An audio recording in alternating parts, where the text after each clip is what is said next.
யாரும் எதிர்பாராத வகையில் டாரிஃப்க்கு அப்புறம் மார்க்கெட் கிராஷ் ஆச்சு. யாரும் எதிர்பார்க்காத வகையில் அந்த கிராஷ்லேருந்து மறுபடியும் மீண்டும் மார்க்கெட் உயர்ந்தது.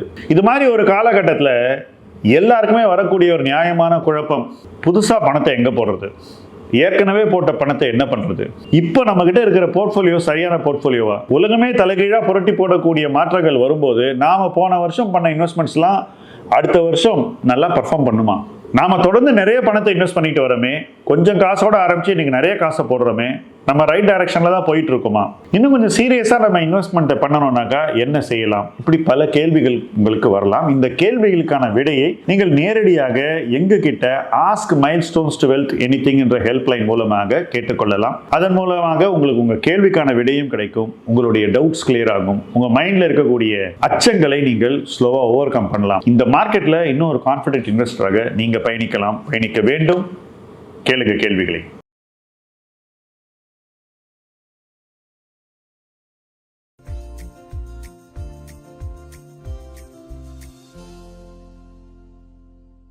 பிஎஸ்யூஸை பற்றி ஒரு காரசாரமான கேள்வியை கேட்டார், அதுக்கு நம்ம பதிலும் சொன்னேன். இப்போ அடுத்து என்ன கேட்குறாரு அப்படிங்கிறத பார்ப்போம். லாஸ்ட்டாக நீங்கள் சொல்கிறப்ப உங்களோட மிஸ்டேக்ஸ் பற்றி சொல்லியிருந்தீங்க.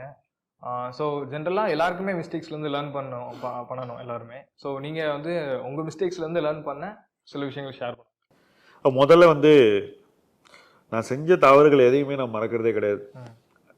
நான் மார்க்கெட்டுக்கு வந்த நாள்லேருந்து இன்னைய வரைக்கும், நேற்று வரைக்கும் எந்த தப்பு செஞ்சாலும் அந்த தப்பை மறக்கிறதே கிடையாது. நம்ம செஞ்ச சரியான விஷயங்கள் மற்றவங்க ஞாபகப்படுத்துவாங்க, ஆனால் தப்பு வந்து நம்ம மறக்கக்கூடாது.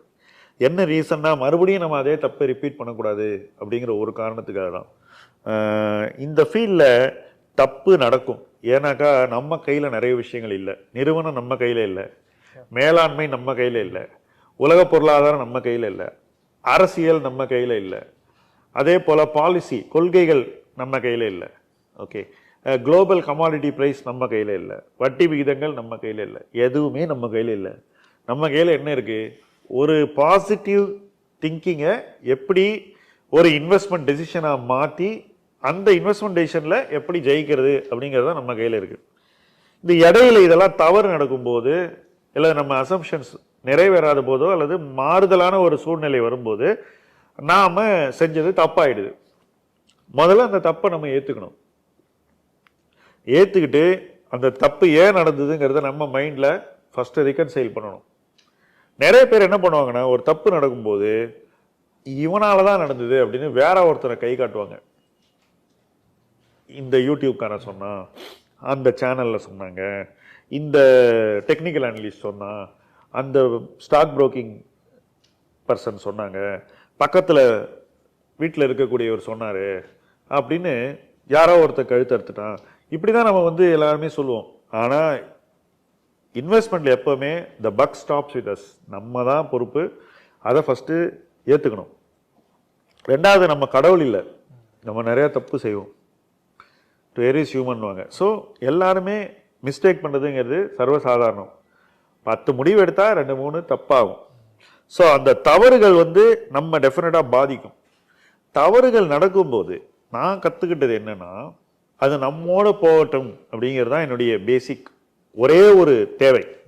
நான் தப்பு செஞ்சால் அந்த தப்பு என்னோட போகட்டும், அடுத்தவனை போய் பாதிக்கக்கூடாது அப்படிங்கிற பயம்தான் எனக்கு இருக்குது. அப்படியே சில தவறுகள் வந்து தவிர்க்க முடியாத காரணங்களால் மற்றவங்களை பாதிக்கக்கூடும். பட் இயன்ற வரைக்கும் நம்ம செய்யக்கூடிய தப்பு வந்து நம்மளை தவிர அடுத்தவனை பாதிக்கக்கூடாதுங்கிறது இன்வெஸ்ட்மெண்ட்டில் ரொம்ப முக்கியமாக நம்ம மைண்டில் வச்சுக்கணும். இது எல்லாருக்குமே பொருந்தும். ஏன் நான் இதை சொல்கிறேன்னாக்கா, நம்ம அதிலேருந்து இன்னொரு நல்ல விஷயத்தை பண்ணி மீண்டு வந்துட முடியும். ஓகே, அப்படி மீண்டு வரும்போது அது இன்னொருத்தரை பாதிக்காத போது அவங்க வந்து நம்மளை பாதிக்க மாட்டாங்க. ஏன்னா அவங்க அஃபெக்ட் ஆனால் நேச்சுரலி அவங்க திரும்ப திரும்ப வந்து நம்மள்ட்ட வந்து நீங்கள் சொன்னீங்க, நீங்கள் இப்படி செஞ்சீங்க, நீங்கள் சொன்னதுனால இப்படி செஞ்சேன்னு உங்களை நீங்கள் மீண்டு வரும்போது உங்களை மறுபடியும் கீழே இழுத்துருவாங்க. நீங்கள் அந்த இடத்த விட்டு விடுபட முடியாது. அட்லீஸ்ட் நீங்கள் ஒரு இண்டிபெண்டான ஃப்ரீ திங்கிங்கான ஒரு இன்வெஸ்டராக தவறுகளிலிருந்து மீண்டு வளரக்கூடிய ஒரு இன்வெஸ்டராக வரணும்னா உங்கள் தவறுகளை உங்களோட வச்சுக்கணும். உங்களை மட்டும்தான் அது பாதிக்கணும். அதுலேருந்து நீங்கள் மீண்டு வரதா உங்களுக்கு நல்லது. மாறாக நான் வந்து பெருமைக்காகவும் புகழுக்காகவும் நான் வந்து எல்லாத்தையும் சொல்லிட்டு அந்த மாதிரி ஒரு இன்வெஸ்டராக இருந்தேன்னா அந்த தவறுகள் நிச்சயமாக நம்மளை வந்து பாதிக்கும். நம்ம வளர்ச்சியை வந்து ஏதோ ஒரு பாயிண்ட்ல ஸ்லோ பண்ணி விட்டுரும். ஸோ உங்களுக்கு at least for your self interest உங்கள் மிஸ்டேக்ஸ் உங்களோட தான் நிற்கணும், ஃபர்ஸ்ட் பாயிண்ட். ஆனால் உங்களோட நிற்கும் போது அந்த மிஸ்டேக் உங்களுக்கு நிறைய விஷயங்களை சொல்லி கொடுக்கும். நிறைய விஷயங்கள் நீங்கள் திரும்பி போக மாட்டீங்க அந்த பக்கம். உதாரணத்துக்கு இந்த குரூப்போட நம்ம எந்த விதமான ட்ரேடிங்கும் பண்ணக்கூடாதுன்னா நீங்கள் வாங்கவும் மாட்டீங்க, ஷார்ட்டும் போக மாட்டீங்க, விற்கவும் போக மாட்டீங்க, வேடிக்கை தான் பார்ப்பீங்க. மார்க்கெட்டில் நான் எப்போவுமே புல்லிஷாக தான் இருக்கேன் அப்படின்னாக்கா சும்மா வீம்புக்கு போய் ஏதோ ஒரு கம்பெனியை சொற்ப காசு சம்பாதிக்கணும்னு ஷார்ட் போக மாட்டீங்க. இப்படி நிறைய விஷயங்கள் நீங்கள் செய்ய மாட்டீங்க. உங்கள் மைண்ட் வந்து ரொம்ப நீங்கள் என்ன செய்யணும் அப்படிங்கிறதுல ஃபோக்கஸ்டாக ஆகிறதுக்கு உங்கள் தவறுகள் ஒரு டானிக்காக இருக்கும். ஆக்சுவலாக it will teach you to become better. If you want to learn from your mistakes, make sure உங்கள் மிஸ்டேக்ஸ் இன்னொருத்தரை பாதிக்கக்கூடாது. கம்பெனிஸில் எல்லாருமே ஜென்ரலாக ப்ரிஃபர் பண்ணுறது வந்து டெட் ஃப்ரீ கம்பெனிஸ் தான் எல்லாரும் பார்ப்பாங்க. பட் அது எப்பயுமே கரெக்டுன்னு சொல்ல முடியாதுல்ல. லெவரேஜ் இம்பார்ட்டன்ட் தான் எல்லா பிஸ்னஸ்க்கும். ஸோ எந்த அளவுக்கு லெவரேஜ் இருந்தால் அது வந்து அந்த பிஸ்னஸுக்கு வந்து பாதகமாக அமையாது. ஸோ எது வந்து ஓவர் லெவரேஜ்ட்டு எது ஓகே ப்ரிஃபரபிள்? இப்போ டெட் ஃப்ரீ கம்பெனி எப்போவுமே நல்ல PE ரேஷியோ இருக்கும், அது என்றைக்குமே நல்லா இருக்கும், அதுக்கு என்றைக்குமே கேடு வராது. இதெல்லாம் ஒரு தியரியாக சமீப ஆண்டுகளில் இந்தியாவில் தொடர்ந்து சொல்லப்படுகிறது. அதை சொல்லக்கூடியவர்கள் சௌரவ் முகர்ஜி மாதிரி ஆட்கள்லாம் இருக்காங்க. அந்த வியூ கம்பெனியை பற்றி தப்பு இல்லை. First dead free companies relatively stable. இப்போ நானே ஒரு ப்ராடக்ட் ஸ்ட்ராட்டஜி மேனேஜ் பண்ணுறேன் சாலிட்டார்னு, கம்ப்ளீட்டாக டெட் ஃப்ரீ கம்பெனி தான் இன்வெஸ்ட் பண்ணுறேன். ஸோ அந்த ஸ்ட்ராட்டஜியில் எந்த தவறும் கிடையாது. ஆனால் என்ன மதிப்பு கொடுத்து ஒரு நிறுவனத்தை வாங்குறீங்கன்றதுல நீங்கள் ரொம்ப கவனமாக இருக்கணும். இது டெட் ஃப்ரீ, இதுக்கு 100 PE 200 PE கொடுக்குறேன்னு போகக்கூடாது. நீங்கள் கொடுக்கக்கூடிய மதிப்பு உங்களுக்கு விரைவில் லாபத்தை கொடுக்கக்கூடிய மதிப்பாக இருக்க வேண்டும். அதிக மதிப்பு கொடுத்தீங்கன்னா உங்கள் லாபத்தையும் சேர்த்து நீங்கள் விற்கிறவனுக்கு கொடுத்துட்றீங்க. ஸோ நீங்கள் வாங்கக்கூடிய வேல்யூவேஷனை நீங்கள் கண்ட்ரோல் பண்ணணும். First point. டெட் ஃப்ரீ இன்வெஸ்டிங்கிறது ஓரளவுக்கு கவலை இல்லாத இன்வெஸ்ட் பண்ணக்கூடிய ஒரு ஸ்டைல் அப்படின்னு வச்சுப்போங்க. ரிஸ்க் அப்பிடைட் குறைவாக இருக்கக்கூடிய முதலீட்டாளர்களுக்கு ரொம்பவே சூட் ஆகக்கூடிய ஒரு ஸ்டைல் அப்படின்னு தான் நான் சொல்லுவேன். அதனால தான் MNC கம்பெனி இன்வெஸ்டிங், அதாவது MNCயில் மட்டும் இன்வெஸ்ட் பண்ணுற அந்த ஸ்டைல், வெள்ளைக்காரனை மட்டும் நம்புறது, வேலைன்னு வந்தால் வெள்ளைக்காரன் மட்டும்தான் நினைக்கிறது. ஸ்டாக் மார்க்கெட்டில் நான் வரைச்சையும் சரியாக இருந்தது, இன்றைக்கும் ஓரளவுக்கு சரியாக தான் இருக்குது, அது தப்பாக ஆகலை. ஆனாலும் இந்தியாவில் இருக்கக்கூடிய மிகச்சிறந்த முதலீட்டாளர்கள், அது ராகேஷ் ஜுன்ஜுன்வாலா இருக்கலாம், நிமேஷாவாக இருக்கலாம், இன்னும் நிறைய பேர் இருக்காங்க. இவங்கெல்லாம் லெவரேஜ் அதிகம் உள்ள கம்பெனிஸில் எவ்வளோ பணம் பண்ணியிருக்காங்க அப்படின்னு நீங்கள் பார்த்தீங்கன்னாக்கா உங்களுக்கு அதிர்ச்சி வரும். என்ன ரீசன்னா, எங்கே உங்களுக்கு லெவரேஜ் அதிகமாக இருக்கும்? ஒன்று வங்கிகளில் இருக்கும், அதில் எப்போவுமே லெவரேஜ் இருக்கும், அதை பற்றி அப்புறம் பேசுவோம். பட் வங்கி அல்லாத லெவரேஜ் என்றால் கடன், மறுபடியும் நான் எக்ஸ்பிளைன் பண்ணுறேன், ஏன்னா வியூவர்ஸ்க்கு அது புரியணும். கடன் மிகையாக உள்ள நிறுவனங்கள் கமாடிட்டியில் இருக்கும், சிமெண்ட்டில் இருக்கும், ஸ்டீலில் இருக்கும், சுகரில் இருக்கும், அலுமினியமில் இருக்கும், இந்த மாதிரி கோலில் இருக்கலாம், அயனோரில் இருக்கலாம். இந்த பிஸ்னஸஸ் வளரும் போது ஒரு நல்ல காலம் வரும், அதாவது அவங்களுக்கு ப்ராஃபிட் வந்து ரொம்ப பம்பராக வரும். அப்படி பம்பர் ப்ராஃபிட் வரும்போது இந்த லெவரேஜ் 2 இல்லை 3 வருஷத்தில் காணாமல் போயிடும். ஓகே, அப்போ என்ன நடக்கும்னாக்கா, அந்த காலகட்டத்தில் முதல்ல நிறுவனத்துக்கு ஒரு மார்க்கெட் கேபிடலைசேஷன் இருக்கும், 100 ரூபாய், 200 ரூபாய் டெட் இருக்கும். ஸோ மொத்த நிறுவன மதிப்பு என்டர்பிரைஸ் வேல்யூ என்று சொல்லக்கூடியது 300 ரூபாய் இருக்குன்னு வச்சுங்களேன். இந்த 200 ரூபாய் கடன் அடைபட்டு போகும்போது டெட்டு 0 ஆயிடுது. ஆனால் மார்க்கெட் கேப் 100 ரூபாய் இருக்காது, அது 300 ரூபாய் ஆயிடும். அப்போ உங்களுடைய முதலீட்டினுடைய மதிப்பு 3 மடங்கு ஆயிடுது.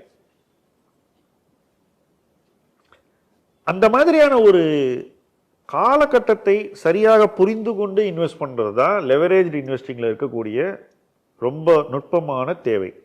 இது எல்லாருக்கும் சமீபத்தில் வரல, அல்லது எல்லாரும் அதை விரும்பலைங்கிறது என்னவோ உண்மை. ஆனால் இதை செய்யவே கூடாது அப்படின்ற கருத்தை நான் ஏற்றுக்கலை. அதை செய்யணும்னா அதை எப்படி செய்யணும்னு நீங்கள் புரிஞ்சுக்கிட்டு செய்யுங்க அப்படின்னு நான் சொல்கிறேன். இப்போ ஃபாரஸ்ட்டில் ட்ரெக்கிங் போகிறாங்க, அங்கே காட்டு மிருகங்கள்லாம் இருக்கும், எல்லாம் இருக்கும். செலவை வந்து கேமராவை எடுத்துகிட்டு போய் அந்த இடத்துல உட்காந்து தைரியமாக அந்த சிங்கமோ லெப்போடோ வரும்போது அழகாக ஃபோட்டோ எடுத்து, இதுதான் நம்ம நேச்சர், இதுதான் நம்மளுடைய ஃபாரஸ்ட் அப்படின்னு பெருமையாக நமக்கு போடுறான் ட்விட்டரில். ஆனால் நான் போய் அதை செய்ய முடியுமான்னா நிச்சயமாக செய்ய முடியாது. ஏன்னா அது பார்க்கும்போது நேராக உட்காந்து ஃபோட்டோ எடுக்கிறான், அதை டிஸ்டர்ப் பண்ணாமல், அதுவும் அவனை அப்படியே விட்டுட்டு போகுது. அதை எப்படி கையாள்வது என்பது அவனுக்கு தெரிஞ்சிருக்கு. அந்த அந்த நொடியையும் அந்த பயணத்தையும் எப்படி கையாள்வதுங்கிறது அவனுக்கு தெரிஞ்சிருக்கு. லெவரேஜ்டு கம்பெனி அந்த மாதிரி தான். ஓகே, ஒரு நொடி வரும், அதான் அந்த பிஸ்னஸ் வந்து ரொம்ப கஷ்டப்படக்கூடிய ஒரு காலகட்டம். ஐயோ இந்த பிஸ்னஸ் காணாம போயிடுமான்னு கூட தோணலாம், ரைட்? அந்த மொமெண்ட்டை ஹேண்டில் பண்ண தெரியணும். அதுக்கப்புறமா அது விலகி போகும்போது, அந்த ரிஸ்கை குறையும் போது அந்த காலகட்டத்தையும் ஹேண்டில் பண்ண தெரியணும். இது ரெண்டையும் ஒழுங்கா ஹேண்டில் பண்ணாதான் நீங்க வந்து அந்த மதிப்பு ஃபுல்லா கூடக்கூடிய ஒரு காலகட்டத்து வரைக்கும் நீங்க லாஸ்ட் ஆவீங்க. If you don't know how to handle the beast will eat you. நான் ஃபாரஸ்ட்டுக்கு சொன்ன எக்ஸாம்பிள் தான் அது. ஸோ லிவரேஜிங்கிறது ஒரு பீஸ்ட். அதை எப்படி டேம் பண்ணணும்னு தெரியணும், இல்லை அதை ஹேண்டில் பண்ணுறதுன்னு தெரியணும். ஒரு இன்வெஸ்டருக்கு இது ஈஸியாக வருமானா நிச்சயமாக வராது. மென்டல் ப்ரிப்பரேஷன் ரொம்பவே வேணும். அந்த ப்ரிப்பரேஷன் இருந்தால் நீங்கள் லெவரேஜ் கம்பெனியில் இன்வெஸ்ட் பண்ணலாம். ஆனால் லெவரேஜ் கம்பெனியில் லெவரேஜ் காணாமல் போகும்போது அது ஈக்விட்டியில் பெருசாக தெரியும். அதனால தான் டாடா ஸ்டீல் மாதிரி கம்பெனி 100 ரூபாயும் நான் பார்த்துருக்கேன், 4 வருஷம் கழிச்சு 1000 ரூபாயும் பார்த்துருக்கேன், ரைட்? ஆனால் அந்த 1000 ரூபாய் 2007 இருந்த 1000 ரூபாய் திரும்பி வர்றதுக்கு 15 வருஷம் ஆச்சு, மறந்துடாதீங்க.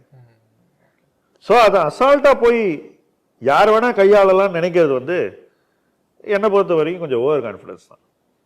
போட்டு பார்த்துரும். அதுக்காக அது பேட் கம்பெனி இல்லை, லெவரேஜ் கம்பெனி. அதை எப்படி ஹேண்டில் பண்ணுங்கிறது தெரியணும் நமக்கு. அதுதான் என்னோட பாயிண்ட். ஸோ பேசிக்காக இன்வெஸ்டர்ஸோட ரிஸ்க் ஆப்படைட்டை பொறுத்து எல்லாமே இருக்கு. அப்படி எஸ், உங்கள் ரிஸ்க் ஆப்படைட் உங்களுக்கு எவ்வளோ டாலரன்ஸ் இருக்கு. ஒன்றும் இல்லைங்க, இப்போ நீங்கள் ஏசி ரூமில் படுத்தாக்கா சில பேரால் தூங்க முடியாது, குளிர் தாங்காது, correct? It's a simple thing. அந்த மாதிரி தான் வந்து லெவரேஜ் கம்பெனியில் இருக்கக்கூடிய வாலட்டிலிட்டியை வச்சுக்கிட்டு ஒருத்தரால் நிம்மதியாக தூங்க முடியாது. உங்களுக்கு அந்த கெப்பாசிட்டி இருந்தால் நீங்கள் அதை செய்யலாம். இண்டஸ்ட்ரீஸாக இப்போ நம்ம வந்து ஒரு ஜென்ரலாக ரீட்டைல் இன்வெஸ்டராக அனலைஸ் பண்ணுறப்ப நிறைய எல்லாமே டிஃப்ரெண்ட்டாக இருக்குல்ல. ஃபைனான்ஷியல் ஸ்டேட்மெண்ட்ஸே வந்து எல்லாமே டிஃப்ரெண்ட்டாக இருக்குது நார்மல் பிஸ்னஸை கம்பேர் பண்ணுறப்ப. அண்ட் அவங்க வந்து இம்பார்ட்டன்ட் மெட்ரிக்ஸாக நம்ம பார்க்குற எம்பர்டர் வேல்யூ, வேற ஏபிஇஸ், இது எல்லாமே அவங்க தான் நமக்கு கொடுக்குறாங்க, அவங்க தான் ப்ரெசென்ட் பண்ணுறாங்க. நம்மளாம் எதையுமே வந்து ஃபார்ம் பண்ணுறது இல்லை. ஸோ அது வந்து எந்த அளவுக்கு நம்பலாமா? அது எதுவுமே வந்து இன்சூரன்ஸ் கம்பெனி கொடுக்குற டேட்டாவை நம்ம நம்பி தான் ஆகணும். அது ஐஆர்டியினுடைய மேற்பார்வை கீழே வருது. அந்த ரெகுலேட்டர் அந்த வேல்யூ எல்லாம் செக் பண்ணுறாங்கன்றதை நம்ம எடுத்தாகணும். எனக்கு தெரிஞ்ச இந்தியாவில் அந்த மாதிரி ஒரு பேசிக் கவர்னன்ஸ் ப்ராப்ளம் வருவதற்கான சாத்தியக்கூறுகள் குறைவு அப்படின்னு தான் நான் நினைக்கிறேன் இப்போ இருக்கக்கூடிய சுச்சுவேஷனில். மேக்ஸிமம் எல்லாரோட போர்ட்ஃபோலியோலையும் ஃபார்மா ஸ்டாக்ஸ் இருக்கு. ஆனால் ரிலேட்டிவ் டு ஃபார்மா யாருமே வந்து ஹாஸ்பிட்டல் பிஸ்னஸஸ் பற்றி அவ்வளோ பேசுறது இல்லை.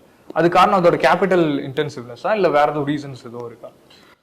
ஃபர்ஸ்ட்லி ஹாஸ்பிட்டல் பிஸ்னஸ் அப்படின்னு நீங்கள் எடுத்துக்கிட்டீங்கன்னா, நீங்கள் ஒரு ஹாஸ்பிட்டல் போகிறீங்க, நீங்கள் பணம் கட்டுறீங்க. நிறைய நேரங்களில் டாக்டர் ஃபீஸை ரொக்கத்தில் வாங்குறாங்க. ஒரு ஹாஸ்பிட்டல் ஏர்ன் பண்ணக்கூடிய பணத்தில் டாக்டர்ஸுக்கு போகக்கூடிய அளவு வந்து ஹாஸ்பிட்டலுடைய நம்பர்ஸ்குள்ளே சில நேரங்களில் வர்றது கூட இல்லை, நேரடியாக அவங்க கைக்கு போயிடுது, நடக்குது. ரெண்டாவது, ஒரு ஹாஸ்பிட்டலுடைய bargaining power with top doctors ஹிஸ்டாரிக்காக வந்து அவ்வளோ அதிகமாக இருந்தது இல்லை. இதெல்லாம் இன்வெஸ்டர்ஸ் மைண்டில் இருந்துக்கிட்டே தான் இருக்குது. அடுத்தபடியாக இந்த ஹாஸ்பிட்டல்ஸினுடைய கார்ப்பரேட் கவர்னன்ஸ், இந்தியாவில் மிக குறைந்த அளவு தான் ஹாஸ்பிட்டல்ஸ் இருக்குது.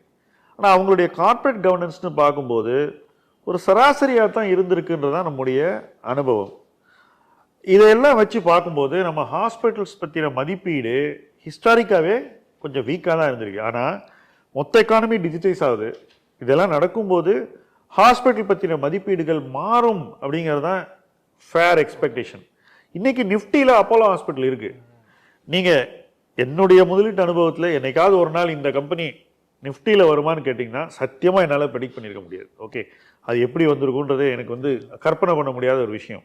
இப்போ அந்த இண்டஸ்ட்ரிக்கு ஒரு முக்கியத்துவம் இருக்குன்றதனுடைய வெளிப்பாடாகத்தான் நான் இதை எடுத்துக்கிறேன். ஓகே, வேற ஃபார்மசூட்டிக்கல் கம்பெனிஸ் நிறையவே வந்திருக்காங்க. ஆனாலும் ஹாஸ்பிட்டல்ஸ்க்கு இன்னும் கவர்னன்ஸ் வந்து பெட்டராக இருக்கணுங்கிறதுல மாற்று கருத்தே இல்லை. இன்னும் அவங்க நிறைய விஷயங்களை நேர் பண்ணணும். நேர் பண்ணாங்க அதை பற்றின ஒரு மதிப்பீடுகள் மாறும். சமீப 2 ஆண்டுகளில் நீங்கள் கவனிக்க வேண்டிய ஒரு விஷயம், ஹாஸ்பிட்டல் வேல்யூவேஷன் வரலாற்று இல்லாத அளவு அதிகமாக உயர்ந்து இருக்கிறது. இதுக்கு காரணம் என்னன்னா, கோவிட் போது அவங்களுக்கு கிடைச்ச அபரிவிதமான வருமானம். ஏன்னா எல்லா பெட்டையும் வந்து கோவிட் கேராக மாற்றி அதில் வந்து ஹை இன்கம் ஈல்டு பண்ணி ஹாஸ்பிட்டல்ஸ் எக்கச்சக்க பணம் சம்பாதிச்சிட்டாங்க. இங்கே மட்டும் இல்லை, எங்கேயோ வெஸ்ட் இண்டீஸில் இருக்கக்கூடிய ஒரு ஹாஸ்பிட்டல்லேருந்து நாராயண ஹிருதயாலயா அவ்வளோ ப்ராஃபிட் பண்ணியிருக்காங்க. இந்த ப்ராஃபிட்ஸ் வந்து சஸ்டைனபிள் இல்லைன்னு கூட மார்க்கெட் நினைக்கலாம். ஏன்னா இப்போ அதே வருமானம் வருங்காலத்தில் வருமா அப்படின்னாக்கா அது கேள்விக்குறி தான். ஸோ இதெல்லாம் வந்து மார்க்கெட் மைண்டில் இப்போ வே ஆகுது அப்படின்னு நினைக்கிறேன். ஆனாலும் கோவிட் காலகட்டத்தில் வந்த அந்த மதிப்பீட்டு உயர்வு வந்து அதுவே ஒரு ஆச்சரியமான உயர்வு தான் நினைக்கிறேன். நீங்கள் வந்து ஃபார்மாவோட கம்பேர் பண்ணாதீங்க, ஹாஸ்பிட்டல்ஸுடைய ஹிஸ்டாரிக் வேல்யூவேஷனோட கரண்ட் வேல்யூவேஷனை கம்பேர் பண்ணுங்க. இந்த வேல்யூவேஷன் ஹிஸ்டாரிக்கோட கம்பேர் பண்ணும்போது ஒரு மிகப்பெரிய உயர்வாகத்தான் நான் பார்க்குறேன். இப்போ சொல்கிறப்ப ஹாஸ்பிட்டல்ஸில் வந்து கார்ப்பரேட் கவர்னன்ஸ் இஷ்யூஸ் சிலது இருக்கு கண்ணில் பட்டிருக்கு அப்படின்னு சொன்னீங்க. நான் ஒரு வாட்டி செக் பண்ணுறப்ப நம்ம தமிழ்நாட்டில் இருக்கிற ஒரு ஹாஸ்பிட்டலில் லாஸ்ட் 6 இயர்ஸில் வந்து மோர் தென் 3 CFOs ரிசைன் பண்ணியிருக்காங்க. அண்ட் கம்பெனி செக்ரட்டரிஸும் 4-5 சேஞ்ச் ஆயிருக்காங்க. இதுக்கு வேற எதுவும் காரணம் இருக்குமா, இல்லை இன்டர்னல் ப்ராப்ளம்ஸ் தானே? ஸோ நான் இந்த கான்செப்ட் உங்களுக்கு எக்ஸ்பிளைன் பண்ணுறேன். அந்த நிறுவனத்தை பற்றின பார்வையாக நான் இதை வைக்கல, ஏன்னா அந்த நிறுவனத்தை நான் ஸ்டடி பண்ணதில்லை. கான்செப்ட் சொல்கிறேன். ஒவ்வொரு வாட்டி ஒரு ஃபைனான்சியல் ரிப்போர்ட்டை ஃபைல் பண்ணும்போதும் அதை ஒரு CFO சைன் பண்ணி ஆகணும், கம்பெனி செக்ரட்டரி சைன் பண்ணி ஆகணும். எப்போ தான் சைன் பண்ணதுனால தன்னுடைய ப்ரொஃபஷனல் கரியருக்கு ஏதோ ஒரு ரிஸ்க் இருக்குது, அல்லது இது ஒர்த் இல்லை இந்த மாதிரி ஒரு பேப்பரை சைன் பண்ணுறது, நான் ஏன் இவங்களுடைய எண்களுக்கு பொறுப்பேற்றுக் கொள்ள வேண்டும்ன்ற ஒரு எண்ணம் வரும்போது தான் ஒருத்தன் வேலையை விட்டு போகிறான். இதுதான் வந்து மெஜாரிட்டி ஆஃப் த டைம். சில தருணங்களில் எனக்கு இதோட பெட்டர் ஜாப் கிடைக்குதுன்னு ஒருத்தர் மாறலாம். ஆனால் 3-4 பேர் 5-6 பேர் மாறுறதெல்லாம் வந்து நீங்கள் வந்து பெட்டர் ஆப்பர்ச்சுனிட்டின்னு எடுத்துக்க முடியாது. ஸோ இந்த மாற்றங்கள் எப்படி வருதுங்க அப்படிங்கிறத நீங்கள் பார்க்கணும். இன்னொரு விஷயம், இந்த கம்பெனி செக்ரட்டரிஸ் அல்லது CFOs எந்த வேலைக்கு அடுத்து போகிறாங்கன்றதை நீங்கள் ட்ராக் பண்ணணும். இதை நீங்கள் ஈஸியாக பண்ணலாம். நான் ஒரு சிம்பிள் டெக்னிக் சொல்லித்தரேன். நீங்கள் லிங்க்டினுக்கு போங்க, போயிட்டு உங்களோட ப்ரொஃபைல் எடுங்க. எப்படி அடுத்த வேலைக்கு போயிருப்பாங்க, எங்கே போயிருக்காங்கன்னு பாருங்கள். பெட்டர் கம்பெனிக்கு போயிருக்காங்கன்னா அது கெரியர் ப்ராஸ்பெக்ட் நீங்கள் இன்ஃபர் பண்ணலாம். எங்கேயுமே போகாமல் இன்னும் சும்மா இருக்காங்கன்னா உங்களுக்கு என்ன புரிஞ்சுக்கணுன்றது தெரியும். ஸோ அந்த மாற்றங்களை நீங்கள் வந்து உங்களுடைய ஆய்வு வழியாகவே அது என்னன்றதை நீங்கள் வந்து ஆன்சர் பண்ண முடியும். அதுக்கு ரிலேட்டட் கொஸ்டின் தான் அதுவும். ரீட்டைல் இன்வெஸ்டரால் எல்லா மேனேஜ்மெண்ட்டையும் நேரெல்லாம் போய் பார்க்க முடியாது, அவங்களுடைய கேரக்டர் என்ன அப்படி எதுவுமே தெரியாது. ஸோ எப்படி அப்போ அசஸ் பண்ணுறது மேனேஜ்மெண்ட்டுடைய இன்டெகிரிட்டிஸ்? இது ரொம்ப கடினமான ஒரு விஷயம். நான் இன்வெஸ்டராக வந்தபோது கூட கதவுகள் திறக்காது, யாரும் நம்மளை மீட் பண்ண மாட்டாங்க. நான் அப்படியே பழகப்பட்டு வந்தவன். இன்னைக்கு கதவு திறந்தாலும் நான் அந்த கதவை தட்டுறதில்லை. பெரும்பாலும் நான் நேரடியாக போய் யாரையும் மீட் பண்ணதில்லை. ஆனால் இன்றைக்கி நிறைய டிஸ்க்ளோஷர்ஸ் இருக்குது, நிறைய நம்ம வாசிக்க முடியுது, நிறைய கருத்துக்கள் பொதுவெளியில் இருக்குது. எல்லா கம்பெனியை பற்றியும் எக்கச்சக்க கருத்துக்கள் இருக்குது. ஸோ நம்ம வந்து எந்த கருத்து சரி அப்படின்ற அந்த ஒரு தேர்வை தான் செய்ய வேண்டியிருக்கு. யார் மிகைப்படுத்தி பேசுகிறார்கள், யார் வந்து நியாயப்படுத்துகிறார்கள், யார் வந்து பேலன்ஸ்டாக இருக்காங்க, எந்த கருத்து சரிங்கிறத நம்ம ஜட்ஜ் பண்ணலாம். மேனேஜ்மெண்ட் சொல்லக்கூடிய கருத்துக்களை அவர்களுடைய மொழியிலேயே படித்து புரிந்து கொண்டு நம்முடைய மைண்டுக்கு என்ன தோணுதோ அந்த ஒரு கருத்தையும் நம்ம ஃபார்ம் பண்ணிக்கலாம். இன்னொருத்தர் சொல்கிறத வச்சு மட்டும் ஃபார்ம் பண்ண வேண்டிய அவசியம் இல்லை. இது ரெண்டையும் நீங்கள் பொருத்தி பார்த்தீங்கன்னா உங்களுக்கு ஓரளவுக்கு பேலன்ஸ்டு ஜட்ஜ்மெண்ட்ஸ் வரும் தான் நினைக்கிறேன். ஏன்னா அந்த அளவுக்கு இன்னைக்கு வெளிப்படைத்தன்மை உயர்ந்து இருக்கிறது. முன்னாடி இருந்ததோட இன்னைக்கு அதிகமாக இருக்குது. இனி வரும் காலங்களில் இந்த வெளிப்படைத்தன்மை மேலும் உயரும் என்பதில் மாற்று கருத்தே கிடையாது. ஏன்னா இன்னும் டிரான்ஸ்பரன்சி வரும். இந்த கான்ஃபரன்ஸ் கால் அப்படின்னு ஒன்று நடத்துவாங்க நிறுவனங்கள், அதை பற்றி எல்லா இன்வெஸ்டரும் தெரிஞ்சுக்கணும். ஏன்னா ஜனநாயக முறைப்படி பெரிய இன்வெஸ்டர்ஸ் கிட்ட ஒரு கம்பெனி என்ன பேசுதோ அதை சின்ன இன்வெஸ்டர்லேருந்து பெரிய இன்வெஸ்டர் வரைக்கும் எல்லாருக்கும் அவங்க சொல்லணும். இந்த கான்ஃபரன்ஸ் காலுங்கிறத அவங்க எப்போ நடத்துகிறாங்களோ அதனுடைய ஒலிப்பதிவு வெளியிடப்பட வேண்டும். ஸோ அதை நீங்கள் போய் கேட்டுக்கலாம். அந்த ஒலிப்பதிவினுடைய டிரான்ஸ்கிரிப்ட், அதில் இருக்கக்கூடிய வார்த்தைகளை ஆங்கிலத்தில் டைப் பண்ணி அவங்க மறுபடியும் ஷேர் பண்ணணும், ஷேர் ஹோல்டர்ஸோட ஸ்டாக் எக்ஸ்சேஞ்சு கொடுக்கணும். அதையும் நீங்கள் படிக்கலாம். ஒரு நிறுவனம் வந்து ஒரு வருஷத்துக்கு 4லேருந்து 5 தடவை இந்த மாதிரியான கான்ஃபரன்ஸ் கால் நடத்துவாங்க இன்வெஸ்டர்ஸ்க்கு. 4 வருஷத்துக்கு ஒரு 15லேருந்து 20 கான்ஃபரன்ஸ் கால் நடந்திருக்கலாம், அல்லது 10லேருந்து 20 நடந்திருக்கலாம். இந்த 10ஐயும் வரிசையாக படிச்சுட்டு வந்தீங்கன்னா இந்த நிறுவனம் வந்து எப்படி தன்னுடைய மேலாண்மையை மக்களுக்கு, முதலீட்டாளர்களுக்கு விளக்குகிறது, தான் சொல்வதை செய்கிறதா, சொன்னபடி நடக்கிறதா, நமக்கு கிளாரிட்டி கொடுக்குறாங்களா அல்லது நம்மளை சுற்றி விடுறாங்களா? எல்லா நேரத்திலையும் முதலீட்டாளர்களுக்கு என்னெல்லாம் சொல்லணுமோ எல்லா விஷயத்தையும் சொல்றாங்களா அல்லது சொல்ல விரும்புறதை மட்டும் சொல்லிட்டு சொல்ல விரும்பாத மறைக்கிறாங்களா? இதெல்லாம் இதை வரிசையா படிக்கும்போது நமக்கு தெரிஞ்சிடும். ஸோ நம்மளுடைய அந்த ஒப்பீனியன் ஃபார்மேஷன் இப்படி நிறைய வாசிக்கும் போது தெளிவு பெறும். அந்த தெளிவை தேடி இன்வெஸ்டர் போகலாம். அவனுக்கு அதுக்கான எல்லா விதமான தரவுகளும் இன்னைக்கு பொதுவெளியில் இருக்கின்றன அப்படிங்கிறது தான் என்னோட பாயிண்ட். இந்த செக்ஷன்ல கார்ப்பரேட் கவர்னன்ஸை பத்தி நிறைய பேசணும். ஒரு சின்ன பிரேக்குக்கு அப்புறம் இன்னும் தொடர்ந்து மதிப்பீடு சம்பந்தப்பட்ட சில விஷயங்களை பேசுவோம். ஜெஃப் நிறைய கேள்விகளை வச்சிருக்காரு. அவர் சொல்ற கேள்விகளை கேட்போம்.